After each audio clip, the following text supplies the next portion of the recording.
आता जसं आपण बघतो की एक खूप ट्रेंडिंग असा ट्रेंड आहे, गेट रेडी विथ मी. आणि त्यासाठी हे सोशल मीडियाला किंवा युट्यूबला फर्स्ट प्रायोरिटी देतात. आपण एक काम करू, आपण कॅटेगरी देऊ त्याला, एंटरटेनमेंट कॅटेगरी देऊ आपण. त्यामध्ये सगळंच येतं, गेम्स येतील, ट्रॅव्हलिंग येईल, परत बाकीचे पण गोष्टी अजून. आणि त्यात किती शब्द आलेत, गोस्टिंग, अजून काय सिच्युएशनशिप, अरे काय मुली पण होल्डवर असतात. आर्मी पण ऐकतोय.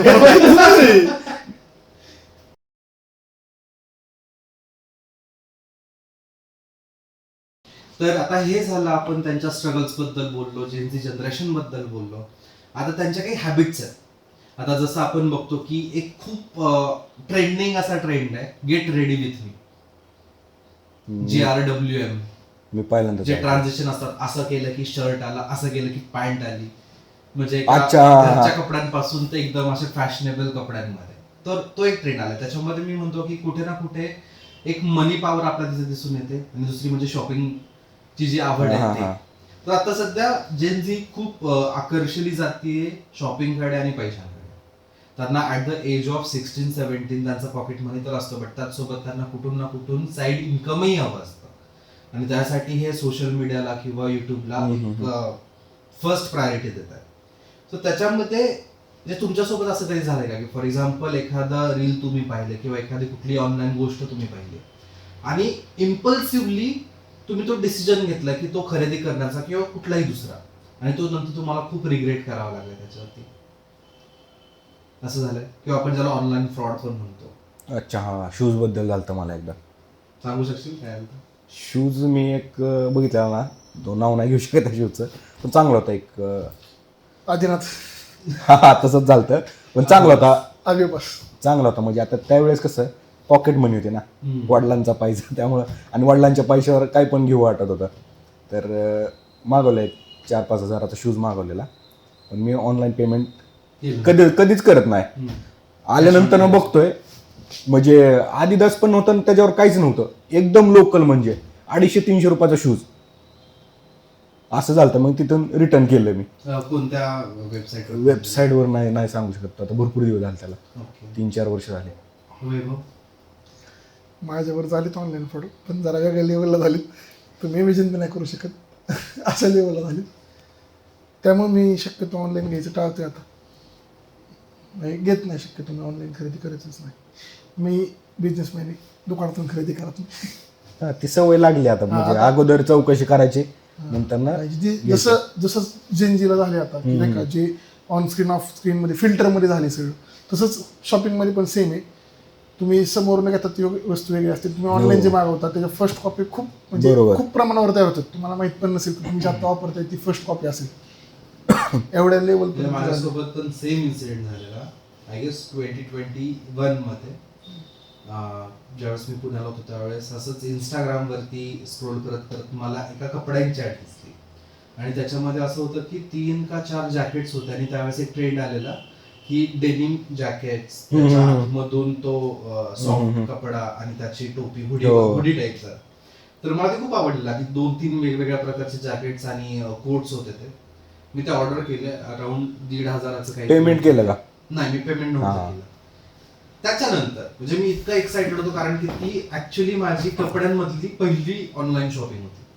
अच्छा, म्हणजे अमेझॉनवर काय नाही? त्याच्या आधी अमेझॉन, फ्लिपकार्टवरून मी भरपूर साऱ्या दुसऱ्या गोष्टी मागितल्या, जसं हाऊस होल्ड गोष्टी असतात किंवा इलेक्ट्रॉनिक्स गोष्टी असतात, त्या मी ऑर्डर केल्या होत्या. पण कपड्यांच्या बाबतीत, कारण की त्यावेळेस असं होतं की मला कुठलीच साईज असं न बघता घेऊ शकत नव्हतं. कारण की जर एखादी साईज घेतली मी, तर मला हाईट मध्ये बसायची, बट कुठेतरी ते साईज मध्ये फिट नव्हते. तर मी ऑनलाईन ऑर्डर केलं इंस्टाग्रामवरून, अननोन साईट होती ती. ऑर्डर आली पण, आणि जो डिलिव्हरी मॅन होता तर त्यांनी मला सांगितलं की साहेब एकदा चेक करून घ्या, कारण की या साईटवरून किंवा या गोष्टीवरून ज्या ज्या ऑर्डर आले ते सगळे फ्रॉड निघले. स्टील मी आपलं एक ते फेज असते ना की नाही असेल प्रोसेस होत नाही. ते अराउंड 1,500 दिले, घरात गेलो आणि मी ते फाडलं, आणि तो म्हटला की जर तुम्ही ते फाडताय, अनपॅक करताय, तर मी ते पुन्हा घेऊ शकत नाही, ऑर्डर रिटर्न करू शकत नाही. आणि मी उघडलं तर कुणीतरी वापरलेले जुने पुराणे कॉटनचे तसले हाफ स्लीवचे शर्ट अरे. होते. कुणीतरी वापरले तरी त्याच्यावरती पिवळे वगैरे अरे. टाकले. तेव्हापासून मी आजपर्यंत एकही कपडा अजून घेतलेला नाही ऑनलाईन.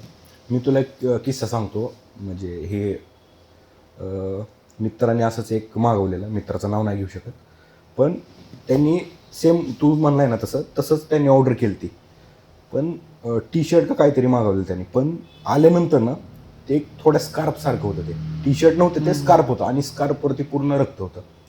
मित्र इतका शॉकमध्ये होता, तो ऑनलाईन घ्यायचं सोडून दिलं त्यांनी. ही रिअल घटना आहे. मी मित्राला पण भेटून तुम्हाला, पण त्याचं नाव नाही सांगू शकत मी. पण हे असं होतं. मला सांगून मी शॉकमध्ये होतो 2-3 दिवस. तर रक्ताचे डाग कसले होते काय आपल्याला माहित नाहीये, पण एक रक्त बघितल्यानंतर थोडी निगेटिव्ह एनर्जी येतेच. बेकार वाटतं बाबा ते. तर थोडक्यात त्याथोराईज जे ऑनलाईन प्लॅटफॉर्म आहे तिथूनच घ्यावं. बरोबर आहे. तर म्हणजे जर ट्रस्टेड प्लॅटफॉर्म असेल तरच ऑनलाईन शॉपिंग करा असं आपण सांगू. आणि लॅपटॉप वगैरे घ्यायचं असेल तर सर आहेत, सरांचं दुकान आहे, सरांचं पूर्ण एम्पायर आहे. छोटस. तर आपण पुढच्या प्रश्नाकडे बोलूयात. आता जेनझी मध्ये अजून एक नवीन वेड आहे, ते म्हणजे फ्रीलान्सिंग. म्हणजे भरपूर सारे इन्फ्लुएन्सर्स आहेत की जे फ्रीलान्सिंग वगैरे करतात. इव्हन आपण पण करतो हो. हा, त्यामुळेच मी फ्रीलान्सिंग म्हणलं इकडे बघितलं. कारण की मी पण ज्यावेळेस पुण्यामध्ये कॉर्पोरेट जॉब मध्ये होतो त्यावेळेस पण मी फ्रीलान्सिंग टीचरही होतो. म्हणजे 1-2 लेक्चर्स तिथे घ्यायचो. जसं तू पण भरपूर सारे गिग्स वगैरे घेत असशील हो. किंवा भरपूर सारे दुसरे काम करत असशील. तू पण तुझं स्वतःचा एक बिझनेस असताना तू कुठल्या तरी एका दुसऱ्या बिझनेसला सपोर्ट करत असशील एक फ्रीलान्सिंग मध्ये त्या काही अमाऊंट वरती. सो आपल्या वेळेचं जे फ्रीलान्सिंग आहे हात शिवाय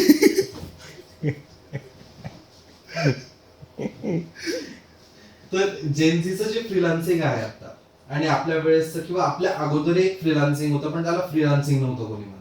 एक पार्ट टाइम जॉब किंवा एक side income, passive income, passive income किंवा एक साईड हसल आपण त्याला म्हणायचो. तर काय वाटतं की म्हणजे ज्या पद्धतीने आपण विचार करायचो त्या फ्रीलान्सिंग बद्दल तोच सेम विचार जेनझी करते का? मला नाही वाटत. कारण आपण लॉंग टर्मचं बघतो धनंजय. कारण की आपण फक्त करायचं म्हणून करत नाही, आपण शिकण्यावर भर देतो. तसं जेनझी नाही आहेत. बरोबर. जेनझीनला म्हणजे चुकीचं काय करावं नाही जेनझींनी, पण ही दुनिया पण आहे तशी. तर ते काम बघून त्यांनी केलं पाहिजे जे काही काम करतायत ते फ्रीलान्सिंगचं. मला आता ह्याच्यावरून एक आठवले. आपल्या काळात आहे ना, आपल्याला कोणी आपण समजा एखादं काम करतोय तर आपल्याला जर कोणी विचारलं तुला सॅलरी किती रे, तर आपण म्हणायचं ना नाही मला शिकायला खूप भेटतं, पैसे कमीत रे पण शिकायला खूप भेटते. हा फेमस झाला बघा आपल्या वेळेस फ्रीलान्सिंग. म्हणजे आपल्याला माहित नव्हतं फ्रीलान्सिंग ह्याला म्हणतात, पण आपण म्हणायचो ना की हा सॅलरी नाही देत ते पण शिकायला खूप भेटतं आणि परत मला जाऊन हे पुढे जाऊन मला हेच करायचं असं आपण म्हणायचो. बरोबर. एकदम बरोबर आहे. आता याच गोष्टीवरती फ्रीलान्सिंग जसं पैशाचं महत्व आपल्याला कळलं की ते पण आता कुठून ना कुठून मी म्हणतो की जे मनी नॉलेज आपल्याला आहे त्याच पद्धती. I am not talking about investment किंवा सेव्हिंग्स, पण जे कमवणं किंवा जे सोर्सेस असतात मला असं कुठेतरी वाटतं की या जनरेशन मध्ये ते ऍडव्हान्स आहे. कारण की ते मल्टिपल सोर्सेस शोधून काढतात आणि त्यातून ऍट सेम टाइम ते वेगवेगळ्या ठिकाणून पैसे कमवण्याचा विचार करतात, which is a good thing. कारण की आजकालच्या जगामध्ये जितके जास्त सोर्स ऑफ इन्कम्स असतील ते चांगलेच आहे. तर जसं आपण पैशांचा विचार करतोय तसं ते भरपूर मला वाटतं त्यांच्या लाईफस्टाईल वरती खूप सारा खर्च करतात. कारण की जर आपण बघितलं तर एखादा लोकल इन्फ्लुएन्सर जरी म्हणलं तर त्याच्याकडे ब्रँडेड सगळ्या गोष्टी म्हणजे Gucci, Armani, Louis Philippe, Louis Vuitton, Prada, या सगळ्या ज्या ब्रँड्स आहेत त्या ब्रँड्सचं जे आधी असं होतं की फक्त ते निश मार्केटसाठी होतं. एक पर्टिक्युलर एक ऑडियन्स होतं की तेच ते फक्त खरेदी करू शकतो. पण आज प्रत्येक इन्फ्लुएन्सरकडे आपण ते बघतो. म्हणजे कुठे ना तरी त्यांचं मनी एक्सपेन्सेस जे आहेत ते ह्याच्यावरती जास्त. जसं मला तुम्हाला विचारायचं आहे की अशी एखादी कुठली गोष्ट की ज्याच्यावरती तुम्ही खूप सारे पैसे हे केले, वेस्ट नाही म्हणू शकत आपण, इन्व्हेस्ट पण नाही म्हणू शकत आपण, पण खर्च केले. तू सांग. Games Obviously. नाही तसं बऱ्याच आहेत गोष्टी. गेम्स इथे game बघ किती आहेत. गेम्स आहे, ट्रॅव्हलिंग आहे. गेम्सचा तू अंदाजे पैसे सांगू शकशील? आता ह्या गेम बघ किती त्याच्याकडे. नाही सांगते का आपण एक काम करू, आपण कॅटेगरी देऊ त्याला, एंटरटेनमेंट कॅटेगरी देऊ आपण. त्यामध्ये सगळंच येतं, गेम्स येतील, ट्रॅव्हलिंग येईल, परत बाकीचे पण गोष्टी अजून. नाही ट्रॅव्हलिंग एंटरटेनमेंट मध्ये नाही ना, कारण की ट्रॅव्हलिंग मला कुठेतरी वाटतं की ते का म्हणजे आपल्या पीस साठी ते महत्वाचं असतं. हा मग बरं ट्रॅव्हलिंग नाही देऊ आपण, पण एक एंटरटेनमेंट कॅटेगरी हा, द्यायची आता ठीक आहे. 18+ साठी. तर एक अराउंड 2-3 लाख, 3 लाख रुपये. 2-3 lakh. Businessman for a reason. 3 lakh रुपयेच्या आसपास, म्हणजे कमी आहेत, थोडं कमी सांगतोय मी, अजून थोडं जास्त आहे. 3 लाखाच्या आसपास. Okay. Shashank, OTT platform OTT platform. मला वाटतं वेस्ट ऑफ मनी आहे ते, काय उपयोगाचं नाही ते. बेस्ट आहे टेलिग्राम. म्हणजे मला पण ते कुठे ना कुठे फील होतं की ओटीटी वरती, म्हणजे बऱ्याच वेळा माझ्यासोबत झालं. एकदा तर मी असंच, माझ्याकडे पैसे होते म्हणून मी Netflix, Amazon, Hotstar, even Zee five, Sony Liv सगळ्यांचे सबस्क्रिप्शन घेऊन ठेवले होते. मी हार्डली त्या महिन्यामध्ये 5 ते 6 मूवीज पाहिल्या असतील कंबाईनली. पाटलाचा पैसा. नाही तसं, आणि मी म्हणजे I am a foodie person आणि आय एम अ ट्रॅव्हलर, तर म्हणजे मी आधीपासूनच फिरण्यावरती आणि खाण्यावरती खूप फूड पैसे. फूड आणि ट्रॅव्हलर मला असं वेस्ट ऑफ मनी वाटत नाही, मी बेस्ट ऑफ नाहीच ते, कारण की एक्सपेन्स जास्त केलं. एक्सपेन्स म्हणू शकतो त्याला. हा त्याच टाईप मध्ये म्हणून.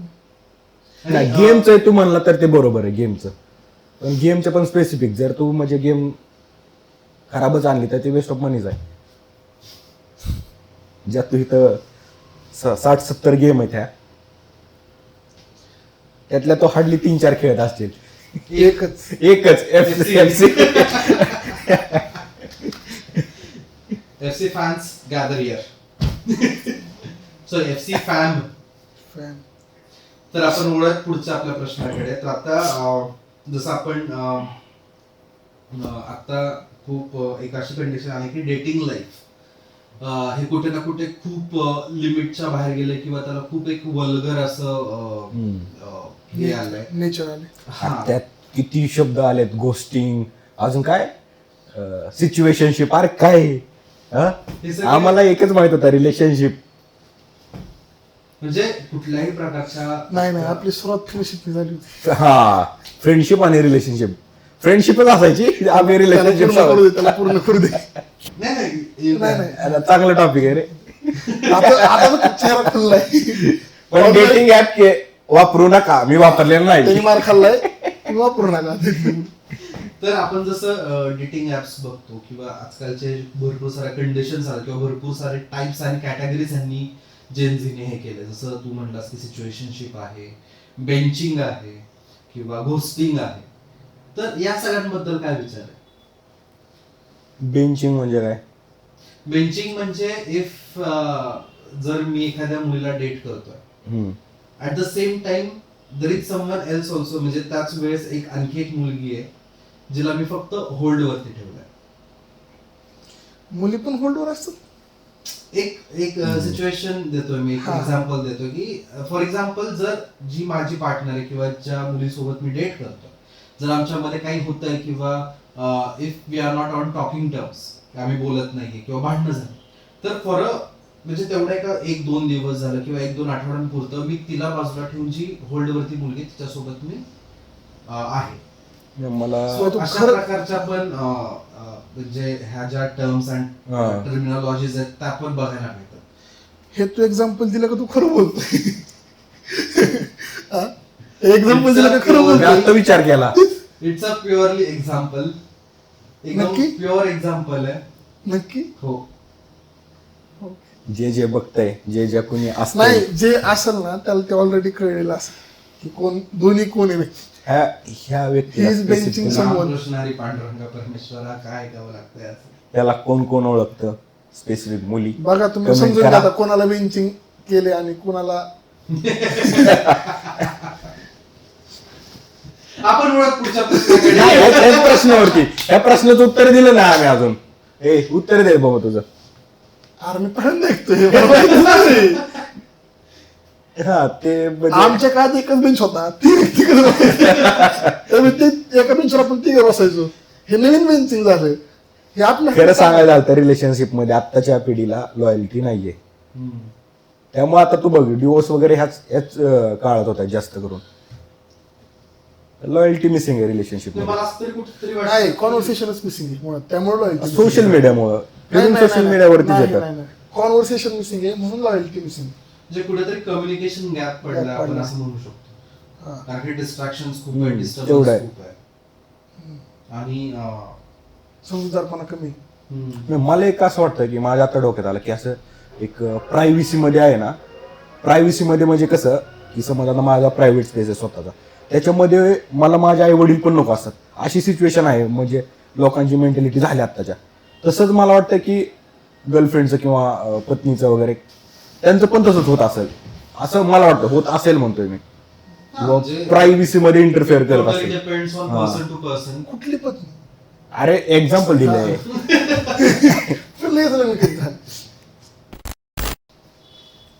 तर आपण पुढच्या प्रश्नाकडे वळत.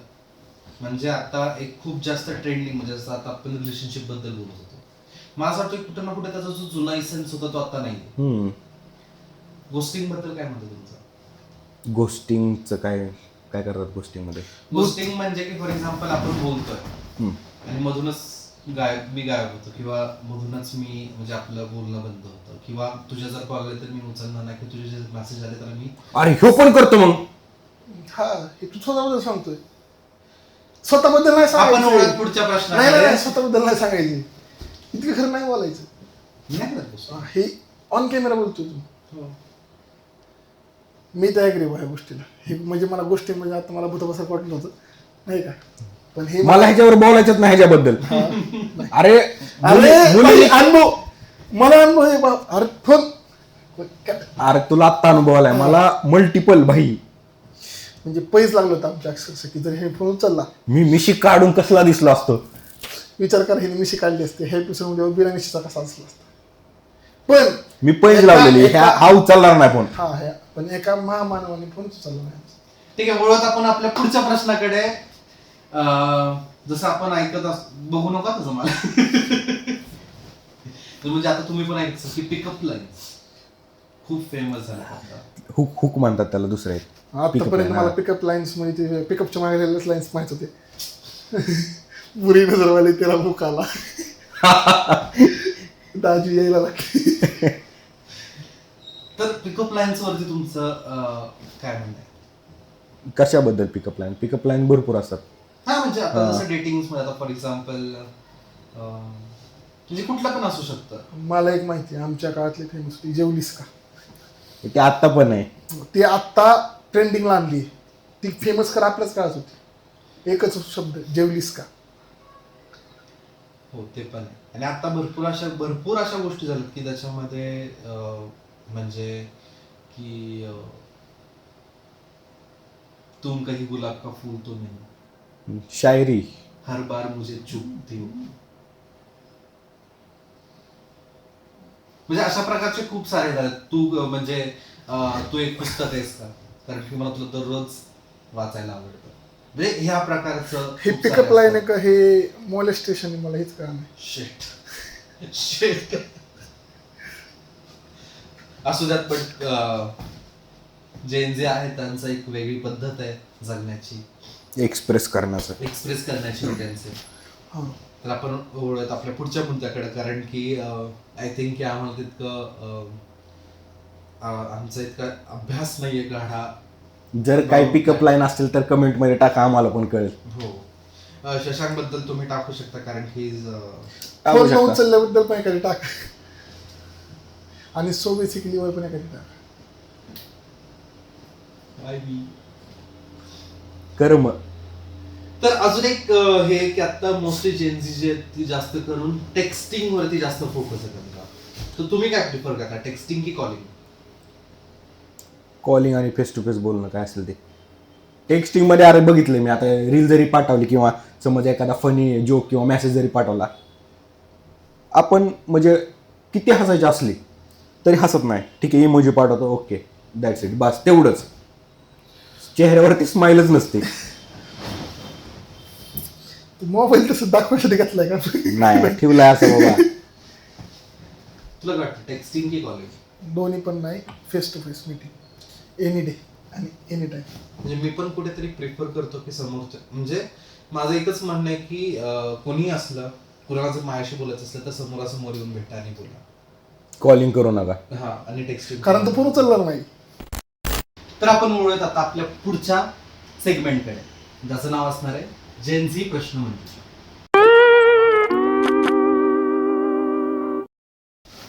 येस नो मध्ये तुम्ही सांगू शकता स्नॅपचॅट स्ट्रिक्स, वेस्ट. म्हणजे हो की नाही, म्हणजे तुला करायला आवडेल की नाही? स्नॅपचॅटच मी आता इन्स्टॉल केलंय, 4-5 दिवस झाले. मी कालच केली. अरे मग तुम्ही स्ट्रिक्स करणार की नाही? तीच माहित नाही स्ट्रिक्स म्हणजे काय. म्हणजे जर तू मला दररोज एक स्नॅप पाठवतो, मी तुला एक स्नॅप पाठवतो, तर 3 दिवसानंतर आपल्या दिवसाला एक स्ट्रिक बनते. स्ट्रिक इन द त्यांनी- सेन्स एक फायर असते. त्यांनी बँक बॅलन्स वाढणार आहे का? नाही. हा नाही का.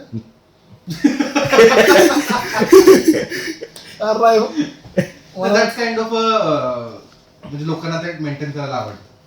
होय का? रॅपिड फायर आहे, हो किंवा नाही मध्ये सांगायचंय. मला नाही वाटत Okay, एवढं. नाही माहितच नाहीच त्यामुळे. म्हणजे हा मला, म्हणजे मी स्वतः प्रश्न तू पण सांग. नो. ठीक आहे, तिघांचं I don't believe तरी in कुठल्या that. तरी गोष्टीत आलं बाबा एक मत.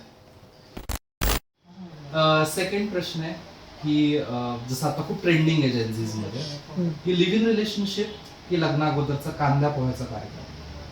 कांदा pohe. Kanda pohe. Kanda pohe for a reason. Bhagyashree Limaye. हा.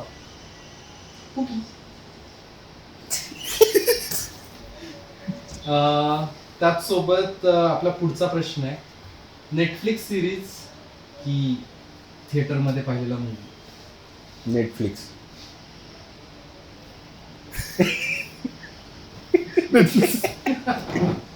म्हणजे आता बघा, तुम्ही खरंच जेन्झी आहे. Movie obviously. Next question, movie theatre की सभागृहामध्ये पाहिलेलं नाटक? काय आवडायचं तू बघितलंच नाही कधी, काही तर करतोय.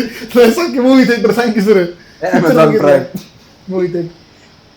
Movie theater. For ever five. Movie theatre. 1-2 बघितले असतील फॉर एव्हर फेम.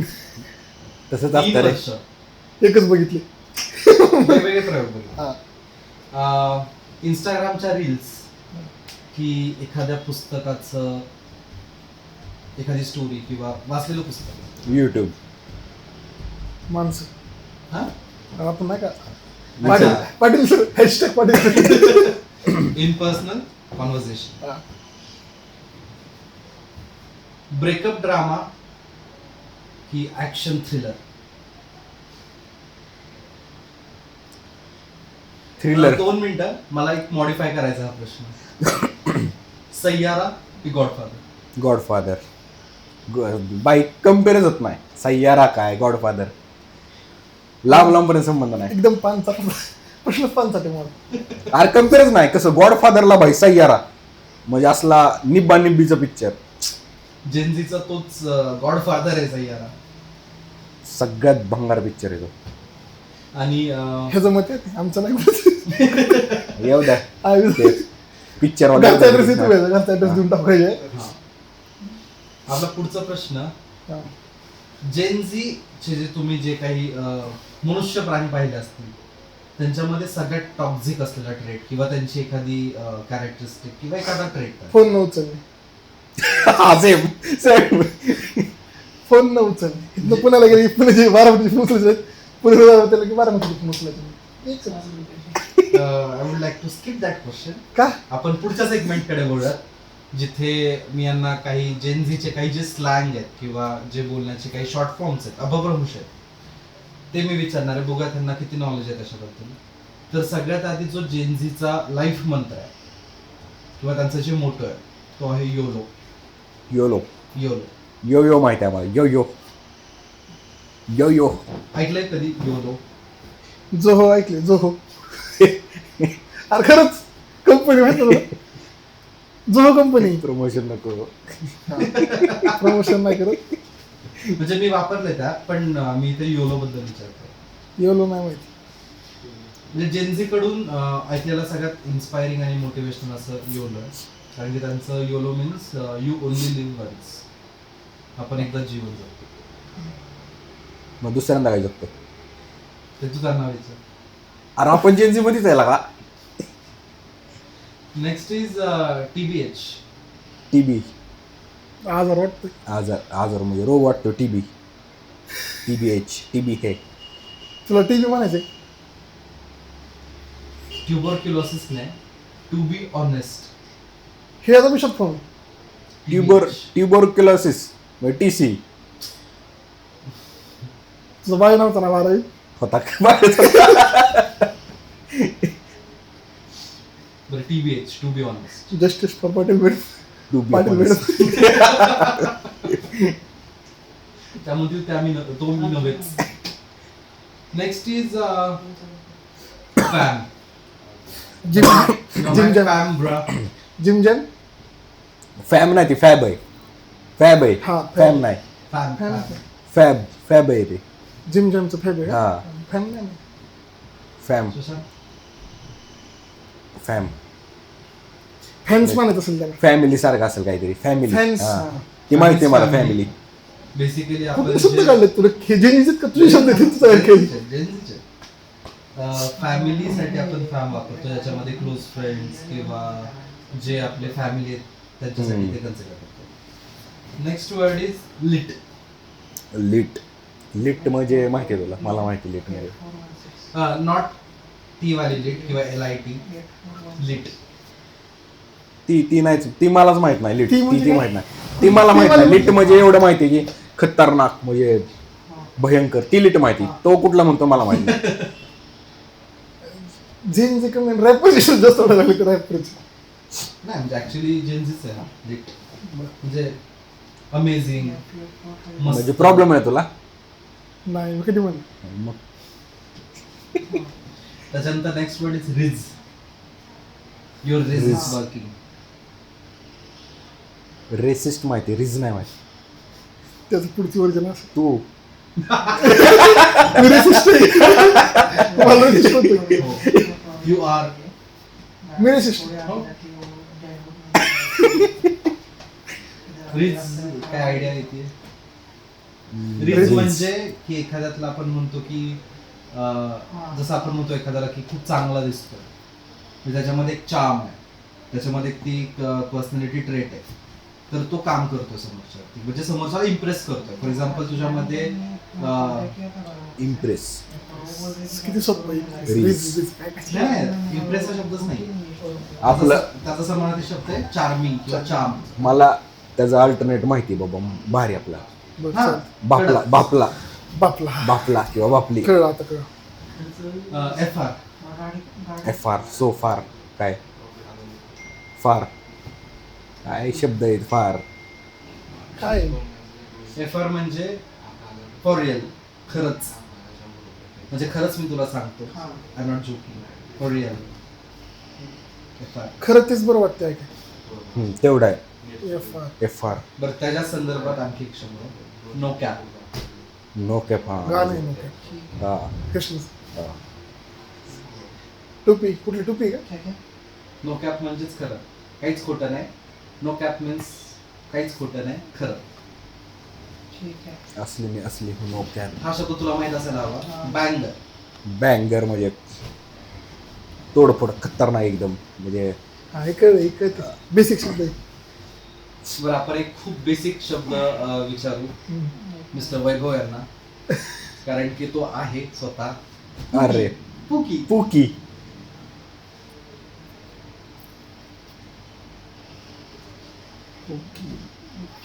नाही माहित लाग. पुकी कुठला? नाही माहित. पुकी पुकी बाबा माहित असतो कोण? पुकी ऐकले बाबा? माहित नाही. कोण पुकी बाबा? ते जे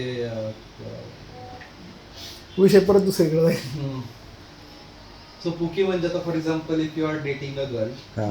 तर तिच्यामध्ये ज्या काही क्वालिटीज आहेत, हा. ज्या म्हणजे फॉर एक्झाम्पल तू लहानपणापासून जे विचार करतो की माझा जो पण पार्टनर असेल तर तिच्यामध्ये त्या सगळ्या क्वालिटीज असायला पाहिजे, आणि सेम क्वालिटीज वाली मुलगी तुला भेटते. सो तुझ्यासाठी ती एक पुकी असते.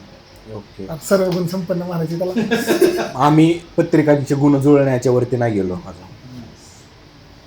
ते अजून ऑनलाईन डेटिंग वेब पुरते पुढे जायची अजून. Green flag. रेल्वेची ग्रीन फ्लॅग नाही माहित. ग्रीन फॉरेस्ट ऐकलं असेल. Green black forest, black forest, white forest. Forest अरे खरंच ग्रीनच तर. असतं. हा फॉरेस्ट ग्रीनच असतं की.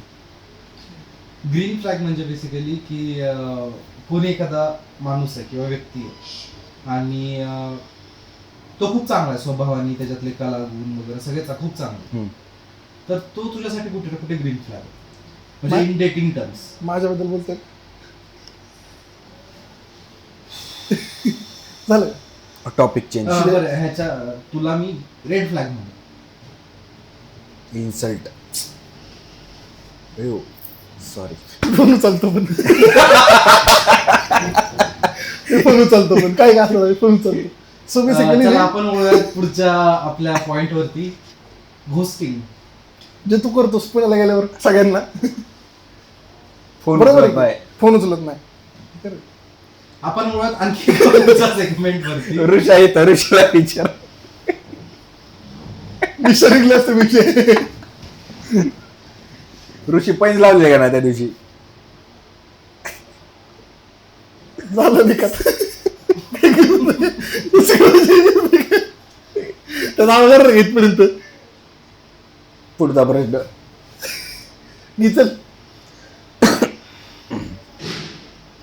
इज्जतीचा फालुदा काय होणं काय असतं. शब्द बी चुकायला लागला. तुमच्यासारखे माणसं असल्यावर ते शब्द काय, माणसाच्या आयुष्याची दिशा चुकेल. पण फोन उचल. फोन करून तरी सांगतोय. दिशा चुकली तर फोन करून सांगा मला. दिशा चुकली म्हणून. या नोटवरती आपण आपला व्हिडिओ इथेच थांबूयात, पण तत्पूर्वी आपण एक प्रश्न यांना विचारणार आहे. जसं आपला जो मेन टॉपिक आहे तो आहे जेनझी बद्दल. तर जेनझी म्हणजे नक्की काय आहे, देशात जेनझी काय काय करू शकतं आणि पुढे यांचं भविष्य काय, या जेनझी समुदायाबद्दलच आपण आता चर्चा करू. तर या जेनझी बद्दलचा आपण प्रश्न विचारणार आहे की जेनझी बद्दल नक्की यांचं मत काय, पुढे जाऊन ते काय करू शकतात, त्यांच्यामध्ये कॅपॅबिलिटीज नक्की कोणकोण. सुरुवात करूयात शशांक तुझ्या. वैभव आधी. बरं ठीक आहे. बरं सांगतो. जसं आपण आता नेपाळमध्ये बघितलं जैनीने जो प्रोटेस्ट केला त्याच्यामध्ये काही स्टुडंट्स वगैरे जे नाही का जे शहीद झाले आपण म्हणू शकतो का, तर ते खूप म्हणजे अशी एक जे करप्शन आहे, करप्शन जे म्हणतो आपण, एक करप्शन किंवा जी दडपशाही त्याच्या विरोधात केलेला खूप भारी प्रोटेस्ट होता आणि इतक्या मोठ्या प्रमाणावर तो होईल असं वाटलं नव्हतं. त्यांना शुभेच्छा. आता हळूहळू नेपाळ पण नाही का ते रिकवर करतात त्यातून. रिकवर आत्ता होईल पण पुढचं काय सांगू, तसेच निघले तर जर तरच्या गोष्टी होपफुल. शशांक. भारताच्या जनतेबद्दल काय मत आहे त्याला सांग. भारताचे थोडे मला वाटतं की अजून टिकटॉकवर हां प्रॅक्टिकल नाहीत अजून. हां तर प्रॅक्टिकल व्हायला टाईम लागणार. म्हणजे आपण जे बघतोय ना जेनझीज आत्ता ते रील टिकटॉक कॉन्टेंट तुला पण माहिती आहे काय क्रिंज त्याच्यावर आता मूव ऑन झालं पाहिजे त्या गोष्टींवरून. मंथन झालं पाहिजे. हां मूव ऑन झालं पाहिजे. मूव ऑनच झालं पाहिजे कारण त्या क्रिंज त्याचं नाही आहे म्हणजे काय बघून शिकण्यासारखं नाही आहे. त्या मी स्पेसिफिक कॉन्टेंटबद्दल बोलतोय. मला कुठेतरी असं वाटतंय की म्हणजे जसं आपण आता टिकटॉक झालं किंवा इंस्टाग्राम रील्स झालं, तर हे जे प्लॅटफॉर्म आहेत तर ते कुठे ना कुठे समोर आणण्यामध्ये आणि त्यांना फेमस करून एक इन्कम सोर्स प्रोव्हाइड करण्यामध्ये जेनझीचा खूप मोठा हात होता. आणि मला असं कुठे ना कुठे वाटतं की जेनझीकडे जर त्या जबाबदाऱ्या दिल्या गेल्या किंवा त्यांना तर त्या प्रकारचं मोटिवेशन मिळालं किंवा त्या प्रकारचं जर एक रियालिटी चेक त्यांना तिथं मिळाला तर ते नक्कीच काही ना काही करू शकतात. जसं आपण आता नेपाळमध्ये बोलतो. बरोबर. कारण की जोपर्यंत ती जी घटना होती किंवा त्याच्या ऑनगोईंग निगेटिव्ह ट्रेंड्स होता त्या जोपर्यंत त्यांना क्लिक झाला नाही तोपर्यंत त्यांनी हे केलं नाही. पण ज्यावेळी ते घशापर्यंत आलं त्यावेळेस ते एखाद्या जसं आपण म्हणतो की एका जखमी वाघिणीला जसं नॉच करणं जसं असतं तसं त्यांच्या प्रकारे झालं. आणि मला वाटतं की भारतातलेच नव्हे तर पूर्ण जगभरातले जेनझी असेच आहेत की जसं डॉक्टर APJ अब्दुल कलाम आहेत, डॉक्टर बाबासाहेब आंबेडकर आहेत किंवा इव्हन आत्ताचे आपले माननीय शरद पवार जे आहेत, तर त्यांचं आधीपासून एकच धोरण होतं की नवीन पिढीला पुढे येऊ द्या, त्यांच्या हातामध्ये काम द्या, ते काय करू शकतील त्याचा आपण अंदाज आपण नाही लावू शकतो. तर मला पण असं म्हणणं आहे की नक्कीच जर त्यांच्या हातामध्ये जर ती धुरा आपण सोपवली, नक्कीच ते शून्यातून विश्व नवीन तयार करू शकतात. बरोबर. बरोबर.